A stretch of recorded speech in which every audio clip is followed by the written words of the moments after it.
We are fortunate to have FEMA, Cal OES, Cal Fire, and all the different agencies come to our rescue when we need them most, right? And so today I just got a 6-month notice that said, here is our end for our recovery meetings. 6 months it's been since the Thomas fire and the end, and it's all put out, right? So we're done. We're done, right? Totally done. I'm moving on to the next project. However, when we were looking at our list today, and I want to thank Matt Carroll, who's in charge of our recovery task force for Ventura County, I asked him, I go, okay, what else are we missing? And one of the things is, what is the unmet needs of our constituents? We look at this from a very much a county perspective, right? But what is the end game? The end game is to get our community back and going. So what do our constituents need? So we wanted to really just have a roundtable discussion today. And so we've invited Margaret Larson from the Emergency Management Consultant for Ernst & Young, who is here.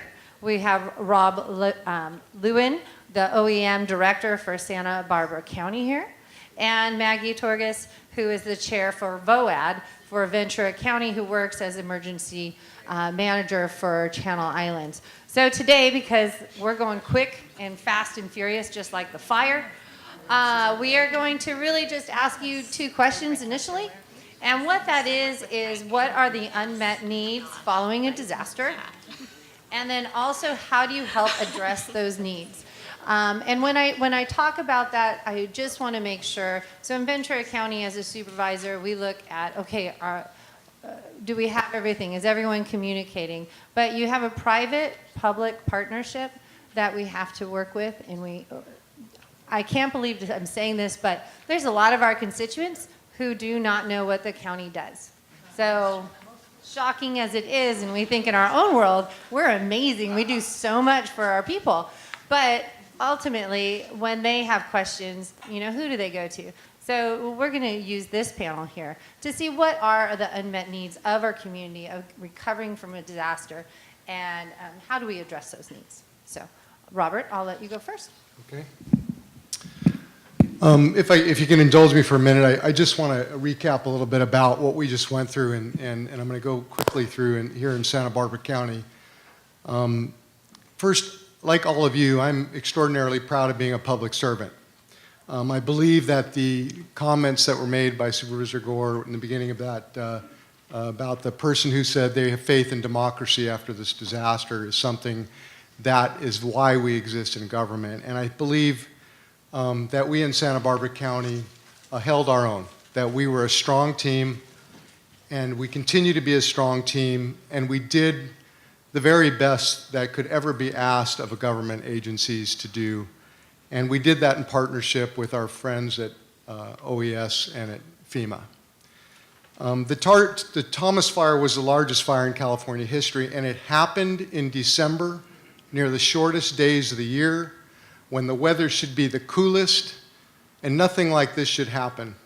There were 8,500 firefighters on that fire. That's an extraordinary number of people to manage and be able to muster into one fight. And then, on the heels of that, we were thrust into an unprecedented, for this county, debris flow. During the Thomas fire, we were first alerted about the fire because we had a power outage that took out all the power in the area that you were sitting.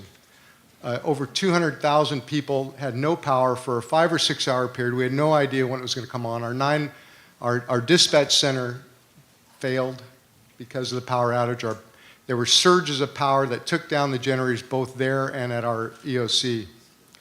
The fire burned in the mountains above Santa Barbara County, in the mountains right above you, for weeks.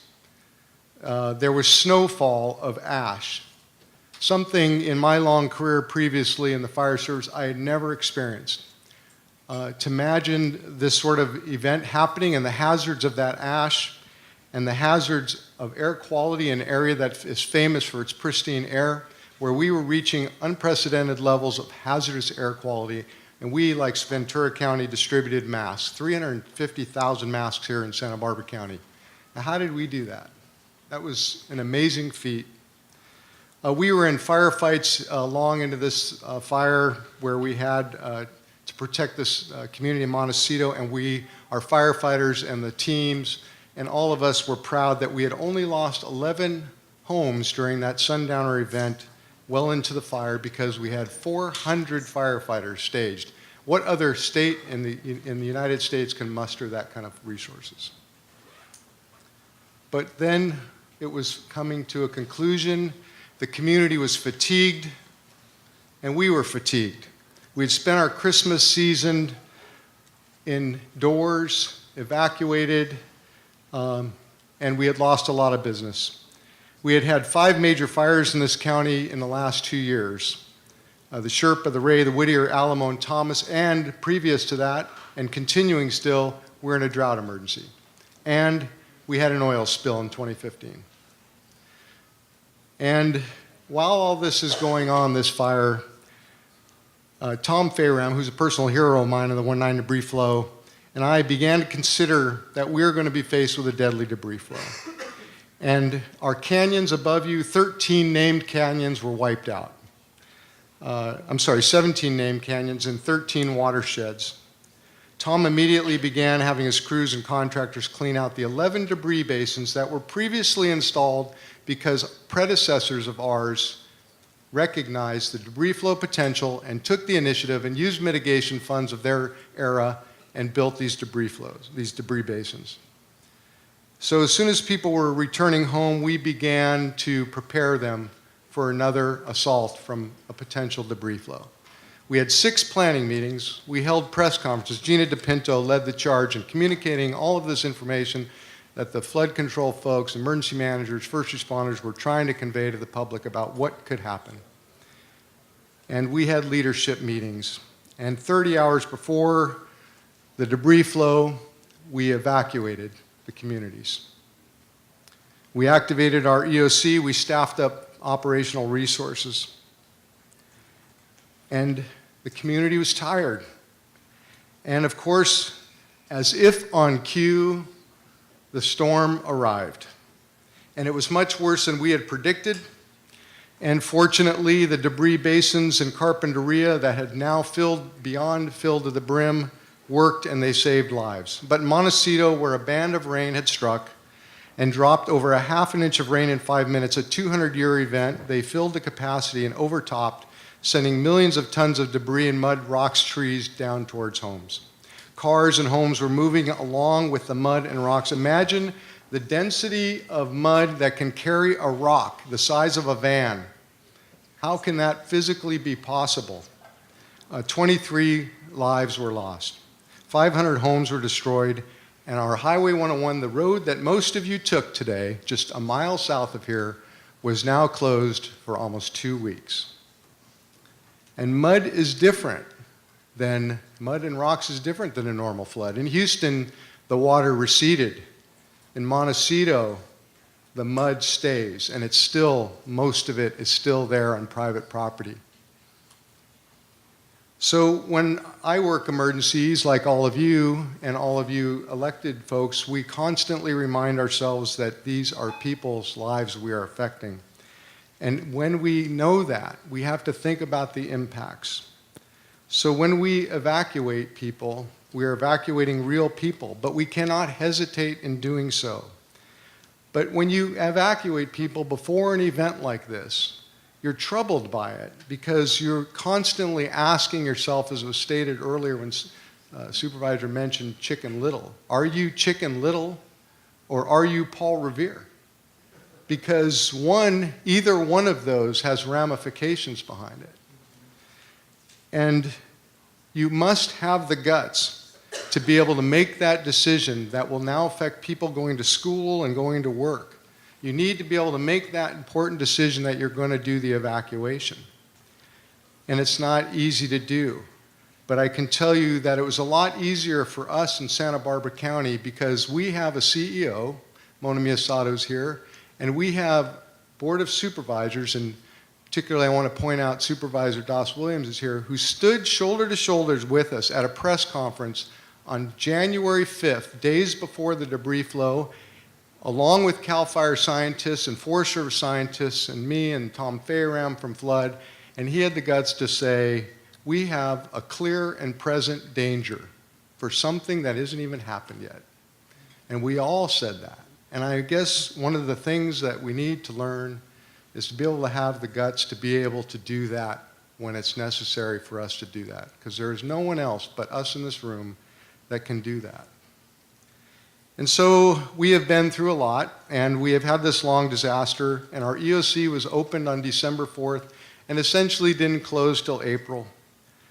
And we had amazing support and continue to from our VOADs and our philanthropists and great relationships with FEMA and OES, who I cannot speak highly enough about. And we now, and then on the heels of all that evacuating and all we did, we evacuated people 3 more times. We had to do recovery and give hope at the same time that we were evacuating people for more potential disasters. And we are continuing to do that as we prepare for next winter and beginning our planning processes to look at what we did and how we will meet the unmet need of the future storms that we will have this winter. And so as I came up with a list of unmet needs in answer to the question that I hope will stimulate some conversation, I say that the unmet need that we have is we need to look at retooling the emergency management programs here in the United States based on the same method that the fire service in Southern California did in 1970 on the heels of a catastrophic fire season, where they came together and looked at the way they were doing it and how they should be doing it. Because we're living not just in we can use the term climate change, but it's more important to know that we live in a time of climate extremes. And that's what we'll be battling. That is our fight.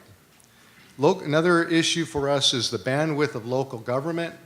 While we are responding and now we're in recovery, and at the same time in recovery, we're applying for grants and trying to get hazard mitigation funds and coordination with philanthropists and volunteer organizations, we don't have the bandwidth for all of it. The other issue I think of importance is that all EOCs need to look like our EOC. And I encourage you all to take a moment and go see it while you're here. If you don't have a building that is ready for action like ours was, you will fail more readily, because the architecture, much like if you go to any Google campus or any of these modern high-tech companies, they will tell you the importance of the layout of their offices. And our building was very conducive to success. And we were able to get that building because of a large donation by the Orfalea Foundation. Long-range recovery. If I had an unmet need, it would be that the resources that OES and CAL FIRE and Forest Service and everybody brings to the response phase, we need to have the same kind of resource availability in the recovery phase. Now, that isn't to say they aren't there with us. They're there. We have our friends. But we need to have the checkbook in the same fashion. When we have to try to match funds, it hurts. We don't have those funds. And so we need to figure out how to have a recovery resources in the same fashion of success that we have during response. We need to look at CEQA and look at how we can ease up on CEQA during the mitigation of disasters. This issue of the PG&E and Southern California Edison and San Diego Electric and the other utilities that are now faced with doing, as they refer in SCE as public safety power shutdowns, these are going to be created emergencies for us, and we don't know, we just are learning of this, and the unmet need is how do we manage a power outage of this kind of magnitude? And then the other part is we need more science on debris flows. We are not the first one to have a debris flow. In 1934, a major debris flow occurred in LA County, in Montrose. It killed over 40 people, many still missing.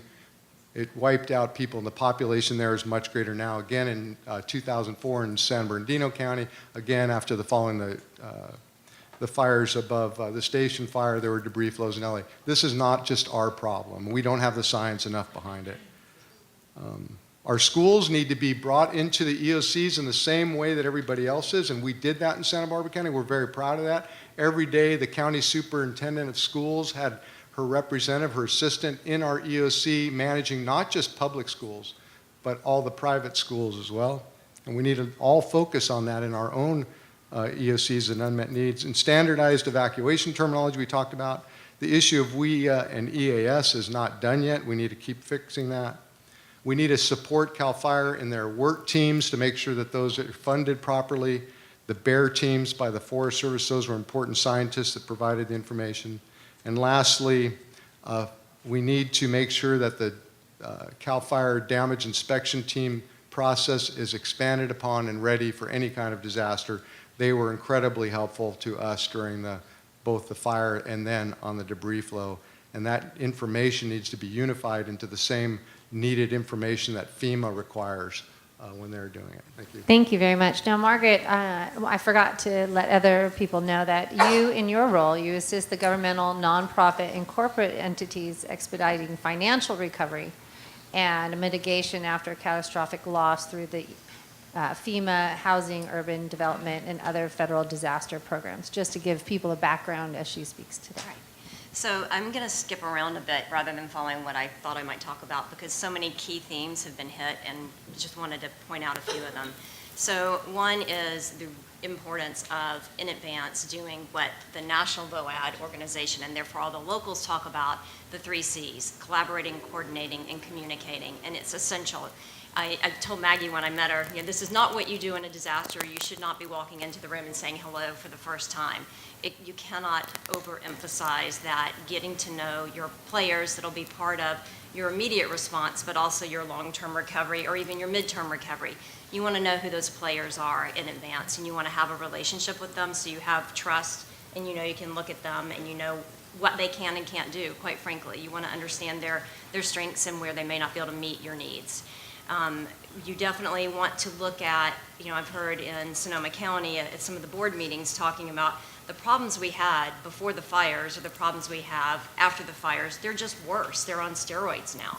So you had a homeless issue, you have a housing crisis, you have very expensive housing and lack of housing stock, you have lack of people trained to rebuild and to have even the resources to rebuild. You take that, just immediately north of the bay, and you keep going further up, you get more rural. And so you're looking at, even in Mendocino County's circumstance, it's harder to get more people up there to maybe physically do the rebuilding because it's further away. So you just need to know what your realities are, and you're already addressing some of these issues locally, and you need to look at the groups that are helping you address them and keep them engaged and have them part of your resource and your toolbox as you look at what your long-term recovery is. You have addiction issues. Well, that's going to play out with any kind of public health crisis you may be going through, whether it's hepatitis A or you're having within the homeless community.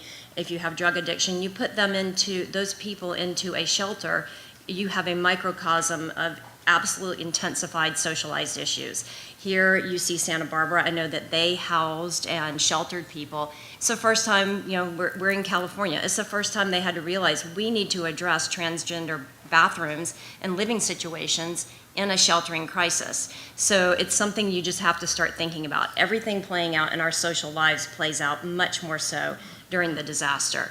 Then you talk about economic downturns or even lack of taxes. Your taxes when people move away and their houses burn, you're going to have even less tax base. And so just knowing what your financial realities are, and then as everybody has said, these programs from the federal government come with a matching requirement. And so the state helps with some of that match as well, but a lot of it's going to come out of your local resources. And it's imperative to having those federal and state dollars coming in, but how are you going to come up with the additional funds to help with that recovery? So one of the things that you can do, and I know Tina mentioned trying to put more money and more emphasis on planning in advance, but you really can start locally with your long-term recovery planning. The FEMA guidelines are pretty, they're broad and they are generic, but you're going to know what you need anyway. And so start looking at that whole community planning that you can be doing now instead of waiting. You can think about it, you can figure out what are your big issues and what are the things that you need to be addressing, and create those working groups. Again, it'll go back to that collaboration that you need to be doing in advance. It'll make sure you know who's going to be there for you when it comes to that actual recovery. So you can come up with everything from identifying working groups. What are your communication strategies? What are your key messages? How are you going to get that information out?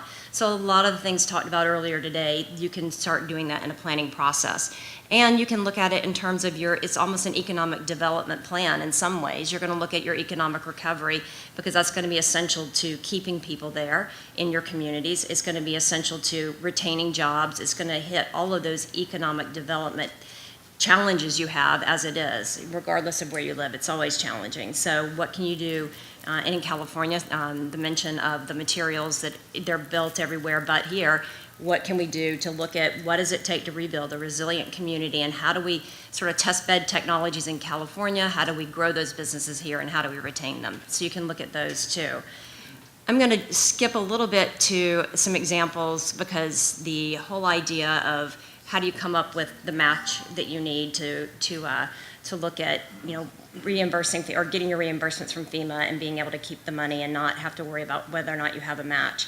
But one of the things that is allowable is the same way that you're going to submit for documentation and requirements that go along with the federal regulations for getting money for public assistance programs, you can also look at what was donated during the disaster. So whether it's people, hours, equipment, materials, resources in general, there's a dollar value that FEMA recognizes that all of that comes with. So if you have the Red Cross coming in, if you have United Way, if you have Feeding America, any of the food banks and the resources that come in, there's a dollar amount that can be attributed to that. So everything that your VOAG community is doing, if you can track that properly and give them the tools and help them with tracking that, you can put it towards your non-federal cost share. And I'll go back to a couple of different disasters where one of my jobs before coming to Ernst & Young, I did work at FEMA. I worked for the state of Illinois and worked with their terrorism task force, but moving forward, when I moved to California, I worked for Feeding America specifically.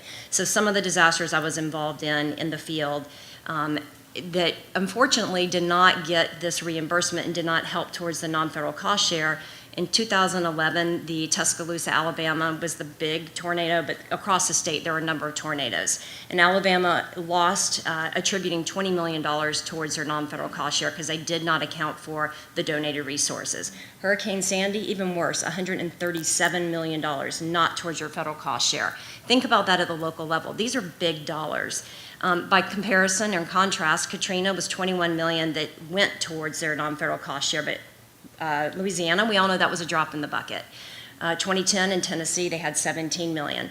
And one example I'm going to go into quite a bit because it turned out we had the National VOAG Conference in Kansas City when Joplin tornado hit. And so the entire national infrastructure for responding on a voluntary organization basis was there in the backyard when it happened. So we were looking at, and here's some of the numbers so you get an idea, 161 fatalities, 1,800 injured, 7,500 homes destroyed, 18,000 vehicles destroyed, 500 businesses completely gone, and a major hospital that was across the street from another hospital, one wiped out completely, the other one still standing. A lot of the affiliated doctors' offices and clinics were destroyed, 2 fire stations destroyed, 5 schools, 3 million cubic yards of debris had been removed. 47% of the community was underinsured or uninsured.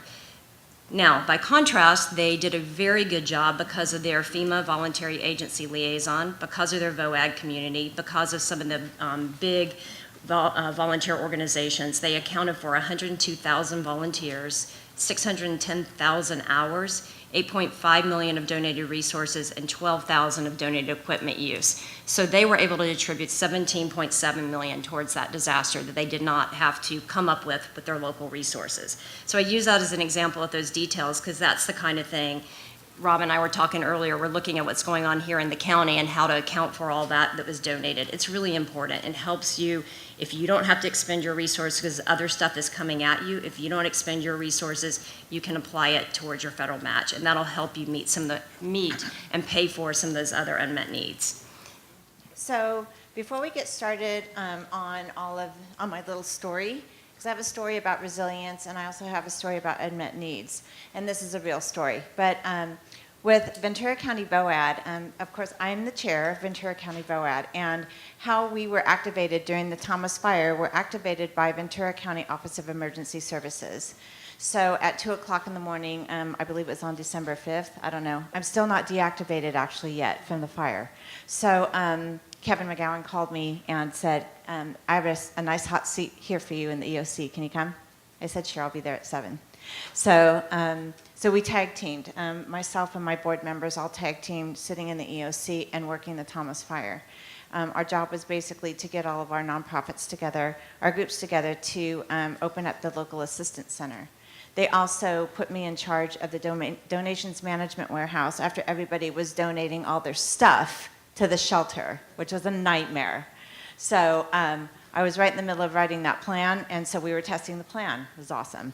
So then after that, we were put in charge of standing up our long-term recovery committee. And so we have our long-term recovery committee. I'll talk a little bit about that. For those of you, like Margaret was talking about, standing up a long-term recovery committee, we had no idea how challenging this was. We need our government partners as well as our nonprofits and business and private partners to help us out with this kind of thing. We have a very, very strong committee, I have to say. We just developed our mission statement, our bylaws, and now a plan. So if any of you guys want to see it, I'd be more than happy to share. So with that, I want to talk a little bit about what this whole group is about. Right now it's resiliency, and also about what our unmet needs are in Ventura County. So this is a story about Bree and Ian. That's Bree, that's Ian.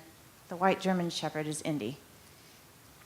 So this is during their happy time. Next slide. So this is Ian's house. That's his friend. He climbs trees. This is in Ojai, by the way. Everybody's in a tree or something in Ojai. It's awesome. So don't get me wrong. I love Ojai. It's my favorite. I really do. It's like the most dynamic, amazing place and people. The community has been fabulous throughout the fire. So anyway, this is Ian's house. It's the big house is there, and he builds these little tiny houses everywhere. And then each tiny house has a little thing in it, like a bathroom or bathtub, something really cool in there. This is Ian's bathroom. He just built this like about, I'm going to say 3 weeks before the fire, and he built it for Bree. It's really cute. Everything that he builds is all made out of recycled materials. So he's very, very green. This is Ian's house on December 5th. And these were Ian's projects. So what he does is he builds tiny houses. This was a tiny house. And this was actually going to be a beautiful living space for somebody, kind of like a tiny house on wheels made out of a school bus. So, resiliency. Go back to Bree and Ian. So, Bree and Ian had nowhere to live. So, Ian still doesn't have anywhere to live. And Bree is renting a property or a room from somebody that she doesn't really know very well. She is also a massage therapist. So during this time where they lost everything, Bree went to Greater Goods in Ojai and put up a little stand where she gave massages to first responders and to all the fire survivors out there and helped them out with that stuff.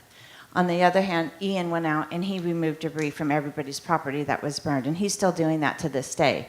And he's still trying to build his tiny houses. Resiliency, that's what resiliency is all about. Why is this so important to me? Bree's my daughter. So not only did I have to be activated, and I had to be boots on the ground, because not only was I working for the county, I also had faculty, staff, and students at CSU Channel Islands that were greatly affected. They lost homes. They were evacuated. Their families were displaced. It was a disaster and a disaster on campus, and so my president put me in charge of that as well. So that's what I was doing, trying to be the emergency manager of the year for the campus, trying to be Miss VOAD, the queen of everything in Ventura County for the response and recovery, and Bree's mom, who lost everything. So my challenges are still there. I haven't really had time to grieve. And we talk about post-traumatic stress. So during the resiliency part of this with myself, And with folks like Bree and Ian, they're dealing with a ton of post-traumatic stress. But they are resilient because they keep moving forward. And they keep going to meetings in Ojai.